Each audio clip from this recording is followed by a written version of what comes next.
Dunia ini panggung ujian, panggung cobaan. Kalau sudah di surga, nah itu selamat dari ujian. Tidak satupun makhluk di atas bumi ini pernah dicintai oleh Allah lebih dari Nabi Muhammad SAW. Satu saja cobaan yang Nabi Muhammad diberikan kepada kita, amblas kita sudah tak bakal kuat.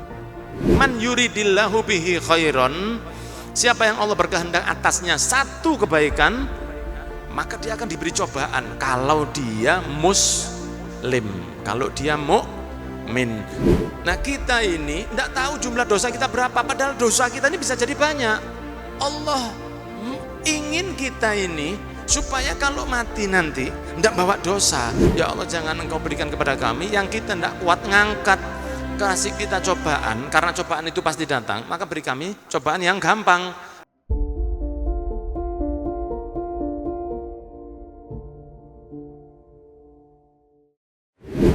Ini hadis riwayat Bukhari, supaya kita kalau waktu dapat cobaan, terus kemudian kita lihat di sosmed ada tulisan ujian adalah bentuk cinta, nah, ini dalilnya. Ujian itu pasti turun untuk kula panjenengan sedaya. Pasti turun. Allah tidak mengajarkan kita untuk minta jangan diuji. Karena ujian itu pasti datang. Dunia ini adalah panggung ujian, panggung ujian. Kalau panggung sandiwara itu lagu, panggung ujian. Dunia ini panggung ujian, panggung cobaan. Kalau sudah di surga, nah itu selamat dari ujian. Kalau sudah di surga, itu baru istirahat. Semoga kita selamat dari segala bentuk ujian dunia akhirat. Karena kula panjenengan sedaya nuwun sewu ingkang kula hormati para rawuh calon-calon penghuni swarga, kula panjenengan niki hidup akan dicoba oleh Allah. Cuman bedanya cobaan untuk muslim dengan cobaan kepada yang bukan muslim itu beda. Walaupun datangnya sama. Datangnya cobaannya bareng. Rasanya sama, tapi beda ketika seorang mendapat cobaan dan di dalam hatinya ada iman, apalagi seperti yang disampaikan Habib Hadi tadi, sudah punya keyakinan. Kalau sudah punya keyakinan, maka itu imannya sudah sempurna. Sudah diberi banyak contoh oleh Habib Hadi tadi. Contohnya juga kalau yang sekarang-sekarang ini, yang kemarin-kemarin kita lihat, orang-orang yang ada di Palestina, anaknya meninggal 4, selamatan ibu Loh, anak mati selamatan itu ya apa? Ditanya ibunya, bagaimana Bu, jenengan kok meninggal anaknya kok malah alhamdulillah. Alhamdulillah. Itu yang gaib seperti syahadah, seperti kelihatan. Alhamdulillah anakku mati syahid. Ayo, kula panjenengan ojo ngono. Sandal hilang lho, Pak. Susah sudah. Makanya saya taruh agak minggir sandal saya. Anaknya meninggal 4, anaknya kadang-kadang satu kali ada yang satu itu keluar ke pasar beli sesuatu, kedengar suara bom di Palestina ini. Bapaknya balik, rumahnya sudah rata, anaknya sudah meninggal semua. Ada yang ngangkat cuma tinggal kakinya saudaranya, kaki tok. Dan dia ya sedih, tapi dia alhamdulillah kakak saya insya Allah sudah ada di surga. Kakinya tok yang dikubur, kaki Pak. Nah, itu kok bisa? Nah, itu imannya sudah sampai level yakin. Jadi dia melihat kakak saya meninggal, ya memang sedih, tapi dia ke surga kok sekarang. Janjinya Nabi Muhammad, ya, yakin, ya. Sehingga Allah Subhanahu Wa Taala berfirman dalam surat Al-Ankabut ayat 2, ahasiban nasu. Apa mereka manusia itu merasa an yutraku an yaqulu amanna wa hum la yuftanun? Mereka akan tidak dicoba karena mereka mengatakan bahwa mereka beriman kepada Allah? Apakah orang-orang yang beriman itu merasa mereka akan selamat dari cobaan? Walaqad fatanna alladziina min qablihim falaya'lamannallahu alladziina shadaqu wa laya'lamannal kadzibin. Semoga kita termasuk orang yang beriman, sodaku, dan juga selamat dari yang disebut sebagai al-kadzibin, orang-orang yang berdusta. Loh, Nabi Muhammad itu dicoba apa dicoba? Dicoba, Nabi Muhammad dicoba. Kekasihnya Allah dicoba. Kekasihnya Allah yang paling dicintainya makhluk oleh Allah. Tidak satu pun makhluk di atas bumi ini pernah dicintai oleh Allah lebih dari Nabi Muhammad SAW. Satu saja cobaannya Nabi Muhammad diberikan kepada kita, amblas kita sudah tak bakal kuat. Apa pertama di antara cobaannya yang diterima oleh Rasulullah SAW ketika Rasul berusia 43 tahun? Rasulullah mengumpulkan orang Mekah. Orang Mekah dikumpulkan. Wahai turunannya Abdi Manaf, wahai turunannya Kinanah, wahai turunan Wasobaha, jejelok Rasulullah, teko kabeh di sebuah bukit kecil itu. Kemudian Kanjeng Nabi berdiri di situ, semua orang ngumpul karena mereka saat itu melihat Rasul sebagai Al-Amin yang terpercaya. Itu julukan dari wong Mekah. Orang Mekah yang mengatakan Kanjeng Nabi itu Al-Amin yang terpercaya. Ini orang 43 tahun tidak pernah berdusta. Tidak pernah bohong ini orang. Jadi sudah cukup pemberitahuan informasi dari Allah untuk orang kafir Quraisy Mekah ini untuk menunjukkan yang membawa syariat itu adalah seseorang yang sudah kamu kenal 43 tahun. Bukan yang kamu kenal kemarin sore. Bukan yang kamu kenal sehari dua hari, tapi 43 tahun. Sampai mereka sendiri, orang Mekah sendiri yang memberi julukan kepada Nabi Muhammad Al-Amin, yang amanat, yang terpercaya, yang tidak pernah berdusta. Maka Nabi Muhammad mengutarakan sesuatu yang tidak masuk akal. Dicoba sama Rasul sesuatu kata-kata yang tidak masuk akal. Apa? Kanjeng Nabi mengatakan, wahai orang Mekah, bagaimana kalau saya katakan di balik gunung ini ada pasukan yang mau nyerang Mekah? Itu bagi orang Mekah tidak masuk akal. Tidak mungkin ada orang berani nyerang Mekah, tidak berani. Jaminan dari Allah, orang-orang di luar Mekah itu takut. Mereka tahu, terakhir yang pernah coba nyerang Mekah, 43 tahun yang lalu, 3 bulan di dalam riwayat sebelum lahirnya Nabi, berakhir dadanya bolong-bolong. Grupe Abroha.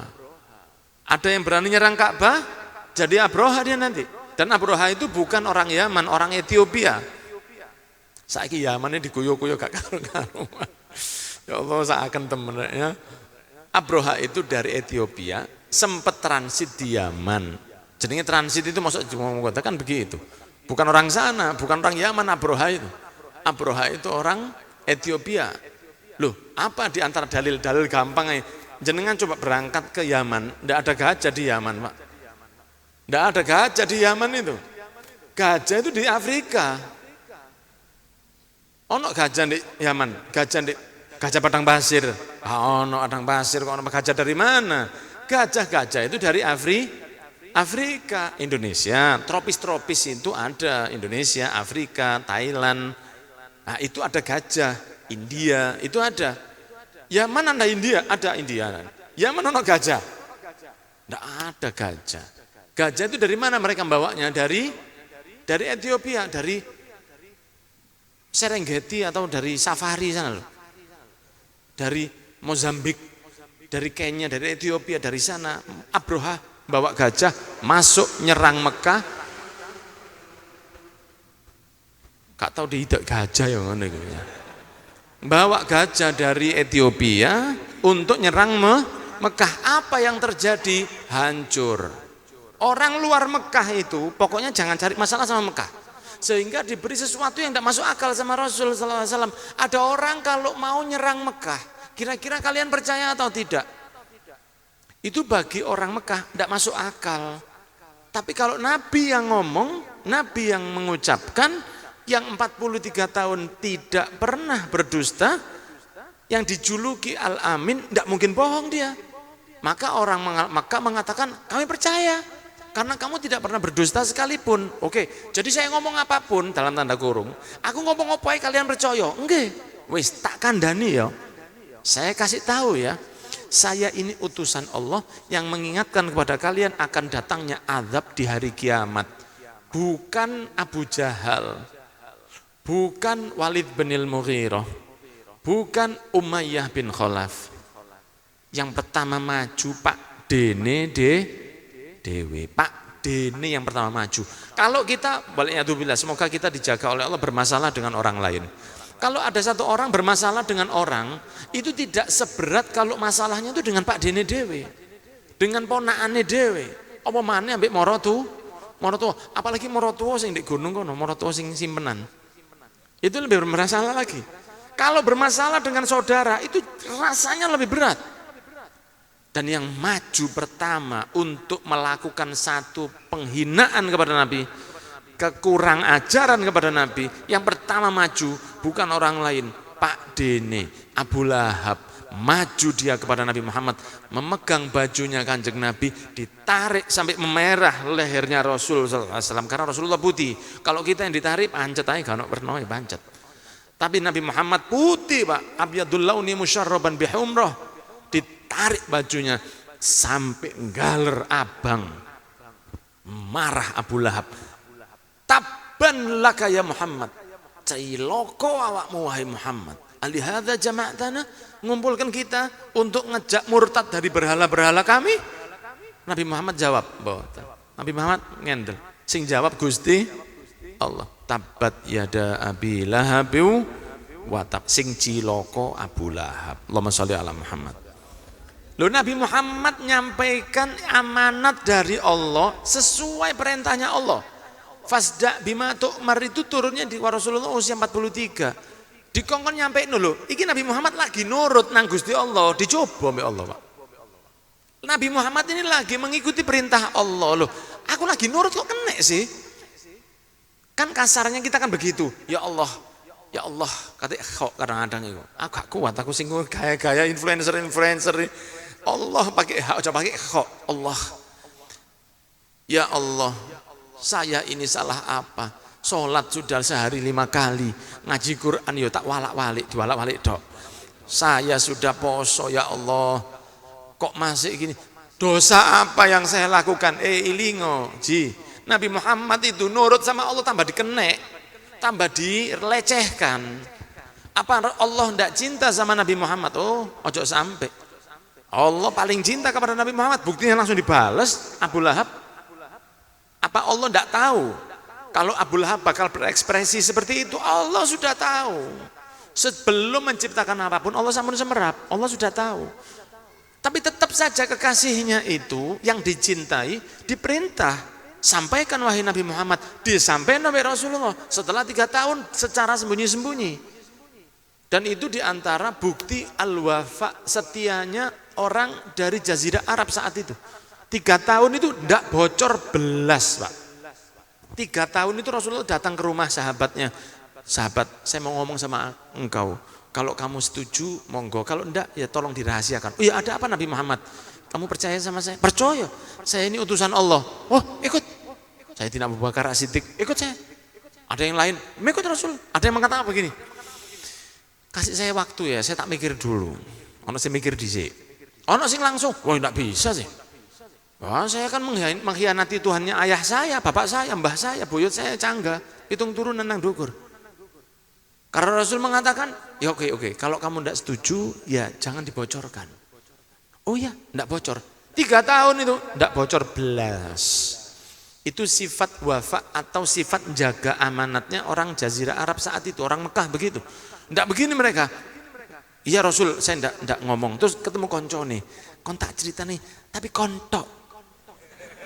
Ya, pakai tok itu Pak, 1000 orang tok. Jadi rahasia umum akhirnya. Tidak ada yang bocor. 3 tahun Abu Lahab pun tidak tahu. Abu Jahal pun tidak tahu. Karena semua keep silent. Dikasih tahu Rasul, kalau mau ikut silakan. Oh enggak, saya enggak bisa. Saya tetap sama berhala. Ya wis, turun rahasiakan. Aman. Tidak bocor. Gitu Nabi Muhammad nuruti perintah Allah. Sekarang waktunya Nabi Muhammad sebarkan Islam secara terang-terangan. Disampaikan apa yang terjadi? Apa Rasulullah SAW terus dijak, wah betul Rasulullah, ayo mari makan di sini. Ah betul Nabi Muhammad, Anda saya kasih hadiah onta yang paling mahal. Oh betul Rasulullah SAW, saya bangunkan rumahmu. Napa ngoten? Ditarik kelambinya Nabi Muhammad, ambil pamannya sendiri, sambil mengatakan, ciloko awakmu. Sing ciloko aslinya siapa? Abu Lahab. Loh, Nabi Muhammad yang nurut Pak, langsung dicoba. Detik pertama setelah nurut itu loh Pak, dicoba Pak. Tidak ngenteni meneh, tidak nunggu besok. Sekarang Rasulullah nurut sama Allah, setelah detik itu juga Rasulullah langsung dilecehkan. Jadi musuhnya orang sak Mekah.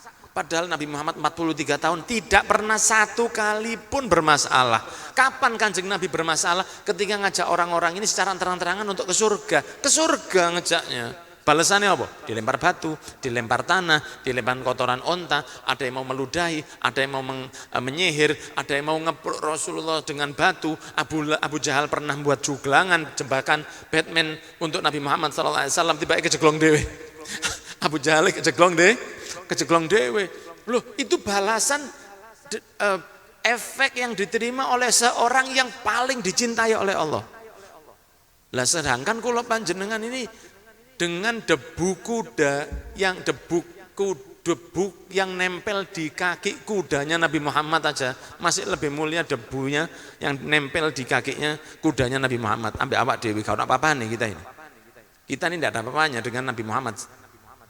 Kena coba didik langsung lagune. Dunia akan ada akhirnya, bintang-bintang pun ada umurnya, langsung metu kabeh, statusnya metu kabeh. Apakah arti kehidupan di dunia? Langsung coba wahing, kena wahing dok. Aku ini salah opo? Loh, jangan salah opo, Nabi Muhammad dicoba. Lah makanya disampaikan di sini, man yuridillahu bihi khairon.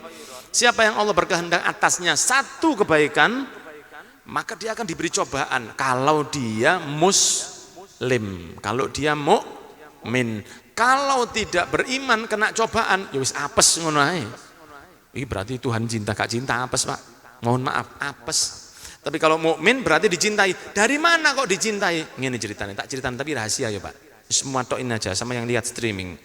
Orang itu tidak tahu berapa banyak dosanya dirinya. Antum pernah tahu berapa saldo antum bisa buka m-banking. Ya toh? Antum pengen tahu rekening berapa? Kadang-kadang kita mau masuk ATM, kita itu bingung. Ini transferan wis mlebu apa dorong? Kan begitu. Kita masuk, belum masuk sudah ada tulisan nih, dorong. Oh, dorong Pak ya. Kadang-kadang mesin ATM itu minta maaf Pak, maaf saldo Anda kosong. Enggak apa-apa, belum padahal dorong rio ya wis minta maaf. Kita kalau sama saldo kita bisa lihat jumlahnya berapa. Mutasi rekening itu bisa. Oh, berapa yang masuk debit sama kredit, yang masuk berapa, yang keluar berapa, yang masuk 1 juta, keluarnya 15 juta, kadang-kadang begitu. Ekonomi kita kadang di bawah, kadang sangat di bawah lagi, gak munggah-munggah. Oh, jenenge ekonomi, jenenge dunia, namanya kehidupan. Nah kita ini tidak tahu jumlah dosa kita berapa, padahal dosa kita ini bisa jadi banyak. Dosa kita ini bisa jadi banyak. Allah ingin kita ini supaya kalau mati nanti tidak bawa dosa, tapi sing nglakoni dosa ini saya dan panjenengan itu gak kroso. Kita tidak terasa bahwa kita ini banyak dosa, maka dibantu oleh Allah, diberi cobaan sampai dikatakan duri yang mencocok atau apa? Yang nyocok ke kakinya seorang muslim itu ampunan dosa-dosanya. Tapi tidak usah digolekno. Ono dosa hilang, enggak usah begitu. Ono dipan disaduk ambek jendik sikil, itu bisa ngeluh 7 turunan, Pak, ya. Sikil bisa disaduk-saduk no. Karena jenengan jalan ada mainannya anak di bawah jenengan incak gini loro. Jenengan enggak tahu apa-apa, jalan kepreset. Ngelebokno dompet, tahu-tahu yang sisa itu tinggalnya bawa parang ini tok. Kari sewu lho, duitku nang diilang. Jenengan apa-apa ada yang hilang, jenengan apa? Cobaan di dunia itu untuk membuat panjenengan diampuni sama Allah.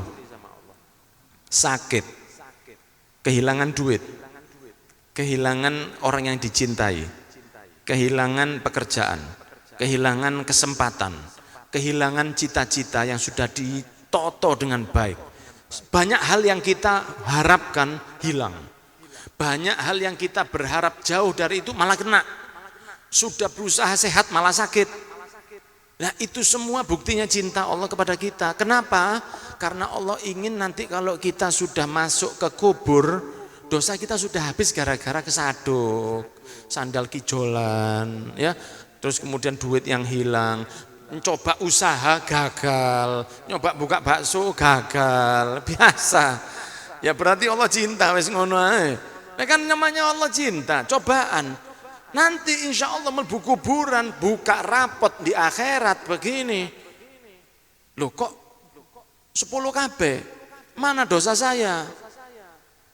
Ya, sampai takon nang malaikat, kok ini sepertinya bukan punya saya ini. Kok bagus sekali.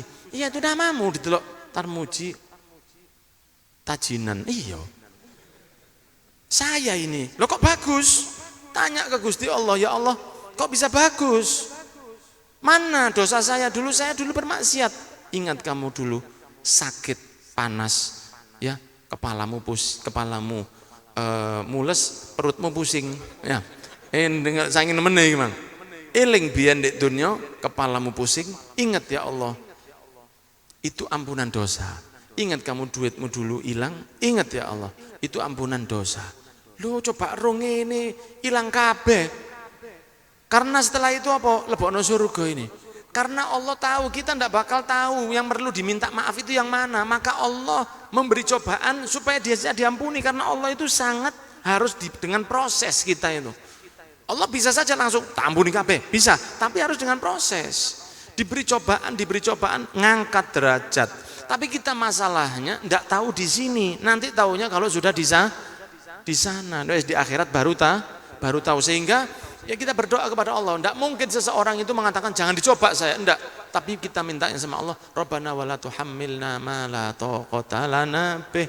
Ya Allah jangan engkau berikan kepada kami yang kita tidak kuat ngangkat. Kasih kita cobaan. Karena cobaan itu pasti datang. Maka beri kami cobaan yang gampang. Ada cobaan yang susah. Ada cobaan yang seneng. Ganteng itu cobaan. Soge itu cobaan. Ya, sukses itu cobaan. Syukur enggak sama Allah. Sakit itu cobaan. Tidak ganteng itu cobaan. Wah, aku iki welek aku. Iya jane Mas. Loh kok jujur sampean? Kulil haqqa walau kana murron. Katakan yang benar walaupun itu pahit. Pahit awakmu. Ya. Gak ganteng itu cobaan. Ganteng cobaan. Tidak soge itu cobaan. Soge cobaan. Soge kaya cobaan. Syukur enggak sama Allah. Gak punya fulus cobaan. Sabar enggak sama Allah. Sehingga itu cobaan semua hidup ini. Panggung ujian. Semoga kita tidak dicoba yang berat-berat. Diberi cobaan yang kecil-kecil dan diampuni dosa kita sama Allah. Dan itu sebagai bukti cinta Allah kepada kita. Bukan bukti murkanya Allah kepada kita. Jangan sampai kita dibiarkan sama Allah lancar kabeh karena Allah males sama kita. Semoga kita kalau ada hal yang buruk diampuni oleh Allah. Kalau memang harus ada ujian, semoga diberi ujian yang gampang, yang ringan, yang Allah ridho sama kita. Amin ya rabbal